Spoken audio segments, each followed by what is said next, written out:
Esiet sveicināti, dārgie skatītāji, sveiciens FC Nikers YouTube un Facebook kanālā. FC Nikers 5. jau studijas izlaidums. Šodien gan es, Niklaus Dvarons, esmu kopā ar RFS futzāla pārstāvi Mārtiņš Krišjāns ar mani. Arturs Liepiņš šodien nevarēja pievienoties, tādēļ arī mums sākoties otrajam aplim tāds pirmais viesis, ja tā varam nosaukt. Tā kā, sveiks, Mārtiņ. Sveiks, Niklau. Ja, varbūt pastāstīt, ko tu dari RFS futzāla komandā, kā tu esi nonācis šeit un visu savu stāstu, kā esi ticis līdz darbam ar RFS futzāla komandu. Tikko es sajūtos ļoti īpaši, kā pirmais viesis. Ja es stāstītu to garo stāstu, tad tas mums pietrūktu varbūt ēters, bet tas īsais stāsts ir, ka viss sākās ar lielo futbolu. Es īstenībā uzrunāju Maksimu Kriviņecu, tā kā RFS sākās. Un paldies viņam, ka viņš man noticēja, mani paņēma komandā. Un tad, mainoties vadībai, mūsu ceļš šķīrās. Un pēc tam, kā jau saka, kas ir RFS cilvēks vienreiz, tas RFS cilvēks arī paliek. Un Pauļus, kad man izteica piedāvājumu pievienoties atpakaļ RFS komandā, es nešauboties piekritu. Tagad esmu šeit. Oficiāli RFS futzāla un RFS akadēmija preses sekretārs. Bet, tā teikt, budžeti ir ierobežoti un mani pienākumi neaprobežojas varbūt ar tikko klasisko preses sekretāru. Ja vajadzēs, es būšu arī, nezinu, kurjers vai jebkas cits. Līdz trenēšanai vēl neesmu nonācis, bet varbūt viss vēl priekšā. Jā, tā ir tāda. Mazajos klubos ir, varbūt RFS nav mazais klubs, bet tieši telpu futbolu un akadēmijas novirzes varbūt jāpieprasa, ka viens cilvēks dara mazliet vairāk līdzīgi, kā es domāju arī jebkurā citā telpu futbola virslīgas komandā.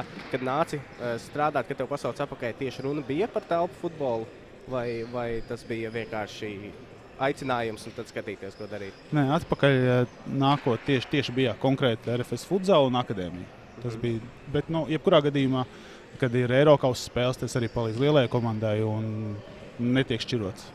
Jā, un nākot strādāt, ko pirms tam par telpu futbolu interesējies kaut ko? Atklāt sakot, par interesēšanos tas būtu par skaļu teikts. Es kā sporta fans, jā, es zināju par Nikers panākumiem un arī kādu spēli es noskatījies nedzīvajā pirms tam, gan televīzijā, bet nosacīt, jā. Esmu spēlējis amatieru līmenī, un tas arī viss. Jā, bet tagad praktiski profesionāls telefutbola darbinieks.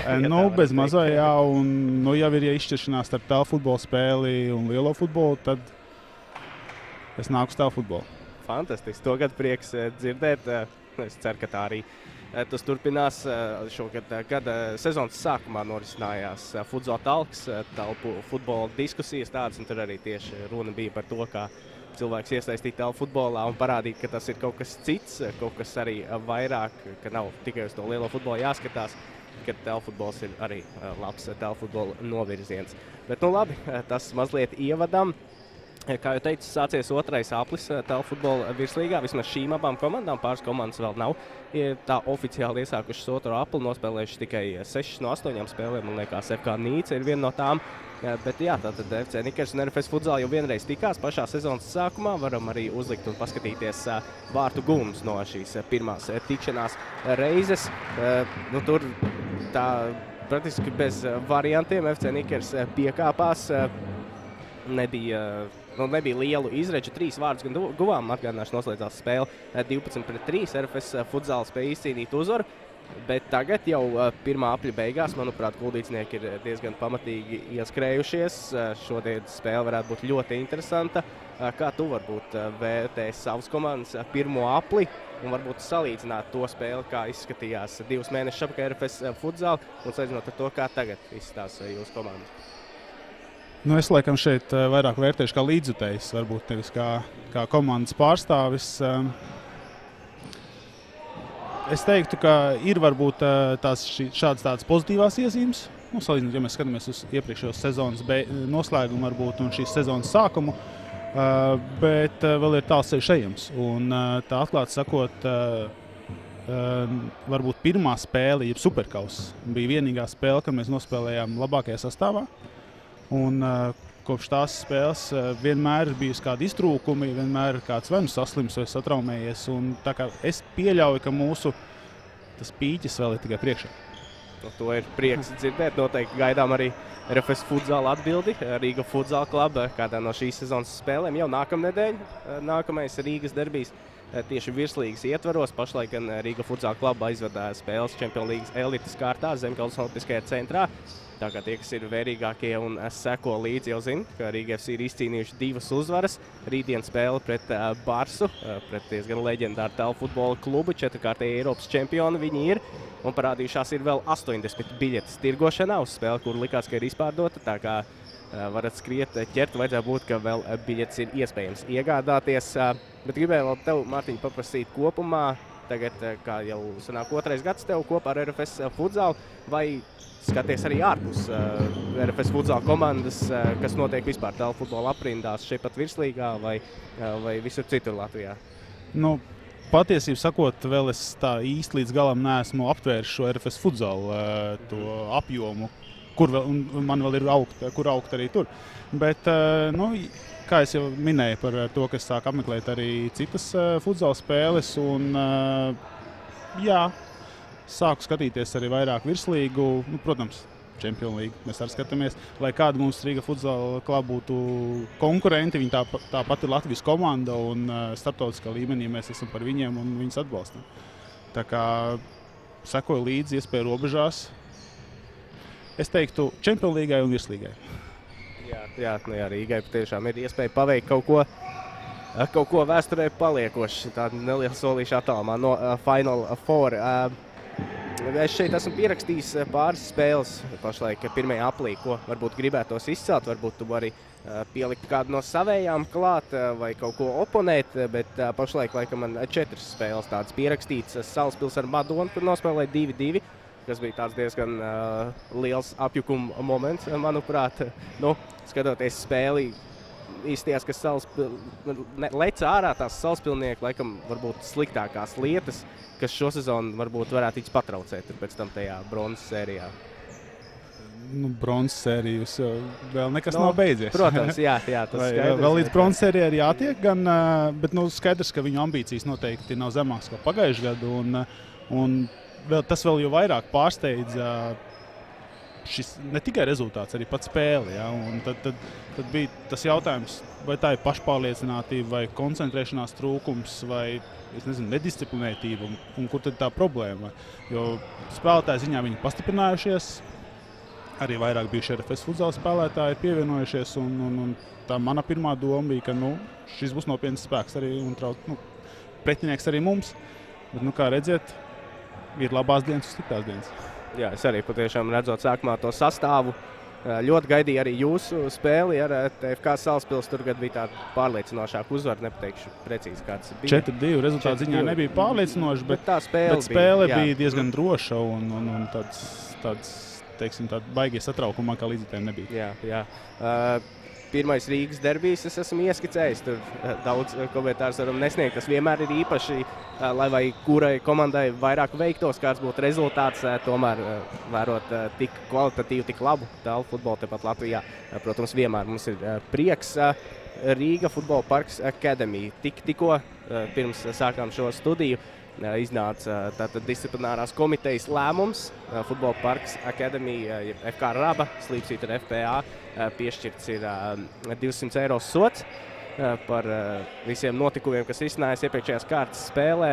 Tie, kas sekoja līdzi, jau zinās, bet ļoti īsumā Futbola Parks pameta spēli, kad tā tikko bija sākusies un atstāja zīmi aiz sevīm. FK Raba neieradās, Futbola Parks ieradās. Tāds bija viņu paziņojums. Tā kā uzvara Rīga futzāla kluba 10-0 un 200 eiro sots Rabas komandai. Nīca RFS es esmu ieskicējis iepriekšējās kārtas spēle. Pagājušajā gadā Nīcā RFS futzāla cieta zaudējumu. Šogad arī izskatījās diezgan spraiga spēle, ko tu par to vari pakomentēt varbūt. Nīcā vienmēr ir grūti. Un, es kā reizi šur braucot ar pārspēlētājiem par to parunāju. Es domāju, Nīca, kāpēc atkal tur tā? Un viņi teica, jā, ka pirmkārt jau viņi spēlēs salīdzinoši specifisku futzālu. Un kādam tas var patikt vai nepatikt, bet galvenais sasniegt rezultātu, ja, sportā, profesionālā. Un teiksim, dažiem spēlētājiem tas ir ērtāk, dažiem mazāk ērti. Un mums acīmredzot nav ērti. Un es šajā gadījumā domāju agresīvāku, vairāk uz vienkārši bumbu mešanu uz priekšu, mazāk pati spēle kā spēle. Un es pieļauju, ka arī papildus vēl kaut kāds garais ceļš, koncentrēšanās trūkums. Arī pagājušajā gadā ielaidām pirmajās minūtēs jau 3 golus un vienkārši vairs nepaspējām atgūties. Šoreiz tik traki nebija, bet tā teikt ar sausām kājām izgājām, bet arī nebija viegli. 6-4 beigās noslēdzās spēle, vienbrīd pat 4-4 neizšķirts bija. Tā kā arī nervus kutinošs mačs. Es domāju, neviena no virslīgas komandām negaida izbraukuma spēli pie Nīcas. Mēs arī bijām, Nikers komanda bija izbraukumā pie Nīcas. Mēs gan arī spējām izcīnīt uzvaru, gan ļoti minimāli 3-2. Bet mačs arī patiešām ļoti, ļoti spraigs un nervus kutinošs. Bet labi, tas par citām spēlēm pirmajā aplī. Tagad varam ķerties klāt šīs dienas mačam. 10. kārta oficiāli sākās ar šo spēli. Rītdien parīt arī vēl mači. 16. novembrī pēdējā 10. kārtas spēle. Rīga pret Madonu spēlēs. Intervijas man arī bija. Diemžēl tehnisku iemeslu dēļ nevaram tās parādīt. Ar Miku Babri un Uģi Monceviču izdevās man aprunāties. Miks Babris, manuprāt, 3. reizi šo sezonu es ar viņu esmu runājis. Ļoti līdzīgu atbildi viņš sniedza. Gatavojamies katram pretiniekam uz visiem 100. Zinām, ka kuldīdznieki ir spēcīgi. Jautāju arī Mikam par laukuma segumu. Arī rīdzniekiem prasīju. Rīdznieki teica, ka tas diži neietekmē. Miks arī teica, ka pēc iesildīšanās jau praktiski būs pieredze. Uģis Moncevičs teica, ka FC Nikers komandai pirmais aplis ar augšupējošu līkni, ka viss ir izdevies. 3. vieta pēc pirmā apļa. Tas esot bijis tas uzdevums, ko Vitālijs Voskāns ir devis savai komandai. Tā kā arī kuldīdznieki ir diezgan apmierināti ar savu pirmo apli un teica, ka šodienas mačā FC Nikers ir pavisam cita komanda. Nevarot salīdzināt ar to, kura ir pirmajā aplī spēlējusi pret RFS. Esmu ieskatījis pagājušajā sezonu, kā šeit norisinājās spēle 1-2. RFS futsal, gribētu teikt, izrāva uzvaru. Tur diezgan arī spraiga spēle bija. Esmu rakstījis, man šķiet pavisam nesen tad bija Vasko Vujovičs pievienojies komandai kā galvenais treneris. Atceros vēl, kad Nīcā cietāt zaudējumu, tad vēl Vasko nebija pie komandas stūris. Kā tev, redzot pagājušā sezonu, skatoties FC Nikers komandu, redzot šo sezonu, kādas spēles esam aizvadījuši, kāds tev priekšstats ir radies par kuldīdzniekiem un ko varbūt pats sagaida no šodienas mača? Tagad diplomātisko atbildi vai RFS pārstāvi atbildi? Šeit var brīvā stilā atbildi. Respektīvi, īstenībā katrs izbraukums uz reģioniem. Mēs Rīgas reģionu komandas neskaitām. Tālie izbraukumi, Itālijā. Kuldīga, Nīca, arī Jēkabpils īstenībā, Madona. Tas visu laiku ir kaut kas nezināms tāds. Man kā, es neesmu spēlētājs, bet man visu laiku ir tāds iekšējs satraukums. Par to, kā nu būs. Tomēr tā nav tava ierastā vide un arī pašlaik. Spēle sākas no 0-0. Viss var būt. Un, kā jau minēju, atceroties iepriekšējo spēli šeit, tas ir pagājušā sezonā, knapi. Un es pat teiktu, paveicās. Bija ļoti spraiga spēle. Tad gan man tas bija ļoti liels pārsteigums, jo FC Nikers komanda patiešām pagājušajā gadā bija kaut kas pilnīgi cits, ar pilnīgi citu spēles stilu. Tagad šis mačs ļoti interesants varētu būt. Cerēsim, protams, ka tā arī būs. Redzēsim, stiprākais, veiksmīgākais uzvarēs. Ja tā varam teikt, turnīra tabulas kaimiņi arī. Pēc tam vēlāk apskatīsimies visu turnīru tabulu. Bet kaimiņos atrodas FC Nikers RFS futsal. Sezonas sākumā mēs pat ar savu kolēģi Artūru Liepiņu arī par šo runājām. Nebūtu mēs nevienā brīdī teikuši, lai atvainojamies Vitālijam Voskānam un visai FC Nikers komandai, bet patiešām negaidījām, ka 3. vietā varēs finišēt pirmo apli. Diezgan patīkams sasniegums. RFS futsal turpat blakus 2. vietā. Vēl, pavisam nesen gribēju teikt par šodienas uzvaru. RFS futsal var pakāpties uz 1. vietu, bet tagad, kā zināms, Rīga ir nopelnījusi uzvaru no spēles, kur nenoslēdzās tika apturēta. Un tādēļ ar uzvaru tagad RFS Futsal arī netiek garām Rīgai. Kā tev varbūt šis duels vairāk kā fanam? Laikam prasīšu Rīgas derbijs, redzot, ka tagad ir aizdīts Superkauss, ir aizdīta virslīgā Rīgas derbijs. Redzam, ka ir spēcīgāki Rīga Futsal klubi. Cik varbūt ir, tā teikt, nevar būt grūti nomotivēties, bet cik grūti ir strādāt varbūt uz tādu vienu spēli un just līdz savējiem, ka skaidrs, ka varbūt tajā spēlē uzvara nebūs un to pirmo vietu varbūt neizdosies regulārajā sezonā sasniegt. Vai tas varbūt vispār ir mērķis? Nē, es teiktu, ka tas būtu muļķīgi neuzstādīt tādu mērķi un nefinišēt pirmajiem, jebkurā laika nogrieznī. Skaidrs, ka šajā sezonā tas būs grūti sasniedzams rezultāts regulārajā sezonā. Bet futzālā stāļu skaita pavasarī, Jā, tā kā viss vēl ir priekšā. Par tām, nezinu, par līmeņiem runājot, skaidrs, ka Rīga ir, no galaktikas, ja tā to varētu teikt. Bet es gribu teikt, ka RFS Futsal ir ceļā uz to. Un ja būsim, tā teikt, pilnā gatavībā, sakoncentrējušies bez traumām, tad viss var būt. Jo katru spēli, tā teikt, rezultāts, katru spēli Rīga rezultātu sev par labu noslēdz kaut kādos no sīkiem pusmomentiņiem. Vienreiz, otrreiz, varbūt pussekundīt ātrāk, varbūt pussekundīt precīzāk. Es pateiktu Superkausā vienkārši prātīgāk, jo, manuprāt, mēs bijām labāk Superkausā, bet rezultāts ir rezultāts. Tā kā es pat uz to negribētu baigi pašlaik koncentrēties. Mums ejam no spēles uz spēli. Pašlaik mums ir jātienās ar Nikers, jātiek galā ar jums. Tā kā viss vēl priekšā. Un, kā treneris teica, ir jātrenējas. Un to es arī novēlu arī pārējām komandām. Varbūt neskatīties tik daudz uz RFS vai uz Rīgu, bet koncentrēties pašiem uz savu spēli, uz treniņiem, vairāk vienkārši trenēties. Tas ir viss. Visa gudrība. Jā, tā vēl paskatoties uz tiem, arī savu mazīgu komentāru iedošu par Rīgas derbijiem. Man šķiet, varbūt man tā tikai izskatījās, bet abas divas, gan Superkausa spēles, gan Superkausa spēle, gan virslīgas pirmā tikšanās reize. Pirmajās 10 minūtēs RFS Futsal bija spēcīgākais. Es, man liekas, pat Superkausa spēli skatījos vēlreiz, pēc tam atkārtojumā pats es viņu arī komentēju. Patiešām tur arī cieši ļoti tās pirmās 10 minūtes bija, un tad Superkausā, manuprāt, bija sarkanā kartīte. Otrādāk. Vai sarkanā kartīte bija virslīgā vārdsargam, un ar to arī viss beidzās. Jā, un tādi tur, pie tām 10 minūtēm abās spēlēs notika kaut kādi momenti un pajauc to spēles ritmu RFS Futsalu, tad Rīga aizskrēja un grūti jau pēc tam bija noķert. Bet jā, kā jau teicu, nākamais virslīgas derbijs. Skatīsimies, ja Rīgai neizdosies kvalificēties Final Four, varbūt dusmīgi atbrauks un būs jautra spēle nākamnedēļ, bet tas jau nākamajā kārtā. Jā, iepriekšējā preses konferencē FC Nikers pēc FK Madonas spēles Vitālijs Voskāns arī atzina, tas, ko es arī komentējot Madonas spēli, pieminēju, ka būs papildinājumi FC Nikers komandai, ko ir, protams, prieks dzirdēt.